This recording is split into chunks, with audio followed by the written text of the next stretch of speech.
ಇವತ್ ನಾನು ಆರೋಗ್ಯಕರವಾದ ಒಂದೆಲ್ಗ ಸೊಪ್ಪಿನ ಚಟ್ನಿ ಪುಡಿ ಮಾಡ್ತಾ ಇದೀವಿ. ಇದಕ್ಕೆ ಒಂದೆಲ್ಗಾನು ಅಂತಾರೆ, ಬ್ರಾಹ್ಮಿ ಸೊಪ್ಪು ಅಂತಾರೆ. ಇದರಿಂದ ಚಟ್ನಿ, ಸಾರು, ಚಟ್ನಿ ಪುಡಿ, ತಂಬೂಲಿ ಎಲ್ಲಾನು ಮಾಡ್ತಾರೆ. ಹಾಯ್ ಫ್ರೆಂಡ್ಸ್, ಎಲ್ಲರಿಗೂ ನಮಸ್ಕಾರ. ವೆಲ್ಕಮ್ ಟು ಒಗ್ಗರಣೆ ಕತೆ ಚಾನಲ್. ಇದನ್ನ ಯೂಸ್ ಮಾಡಿದ್ರೆ ಮೆಮೊರಿ ಪವರ್ ಹೆಚ್ಚುತ್ತೆ ಮಕ್ಕಳಲ್ಲಿ. ಇದು ನಮ್ ಇಮ್ಯುನಿಟಿ ಬೂಸ್ಟ್ ಮಾಡುತ್ತೆ.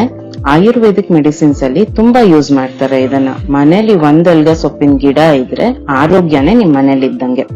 ಇವಾಗ ಒಂದ್ ಪ್ಯಾನ್ ತಗೊಳ್ಳಿ, ಒಂದೆಲ್ಗ ಸೊಪ್ಪನ್ನ ಹಾಕಿ ಒಂದ್ 5 ರಿಂದ 10 ನಿಮಿಷ ಅದನ್ನ ಫ್ರೈ ಮಾಡ್ಕೊಳ್ಳಿ.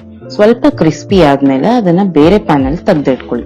ಸೇಮ್ ಪ್ಯಾನ್ ಗೆ ನೀವು 2 ಟೇಬಲ್ ಸ್ಪೂನ್ ಕಡಲೆಬೇಳೆ, 2 ಟೇಬಲ್ ಸ್ಪೂನ್ ಉದ್ದಿನ ಬೇಳೆ, ಬ್ಯಾಡಗಿ ಮೆಣಸಿನ್ಕಾಯಿ 4 ರಿಂದ 5, ಬೇಕು ಅಂದ್ರೆ ಗುಂಟೂರು ಮೆಣಸಿನ್ಕಾಯಿಯು ಹಾಕೋಬಹುದು, ಅದು ಸ್ವಲ್ಪ ಖಾರ ಇರುತ್ತೆ.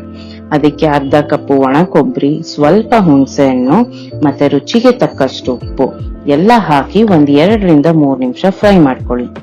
ಲಾಸ್ಟಿಗೆ ಬೆಲ್ಲ ಹಾಕಿ ಮಿಕ್ಸ್ ಮಾಡ್ಕೊಳ್ಳಿ. ಬೆಲ್ಲ ಹಾಕಿ ಮಿಕ್ಸ್ ಮಾಡ್ಕೊಂಡ್ಮೇಲೆ ತಣ್ಣಗಾದ್ಮೇಲೆ ಅದನ್ನ ಮಿಕ್ಸಿಗೆ ಹಾಕಿ ತರಿಯಾಗಿ ರುಬ್ಕೊಳ್ಳಿ.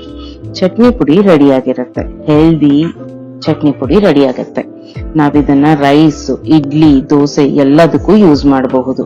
ಇಲ್ಲಿ ನಾವು ರೈಸಿಗೆ ಹಾಕಿ ಕಲಸಿ ತಿಂತಾ ಇದೀವಿ. ತುಂಬಾ ಟೇಸ್ಟಿಯಾಗಿದೆ. Thank you friends. Please share, like and subscribe.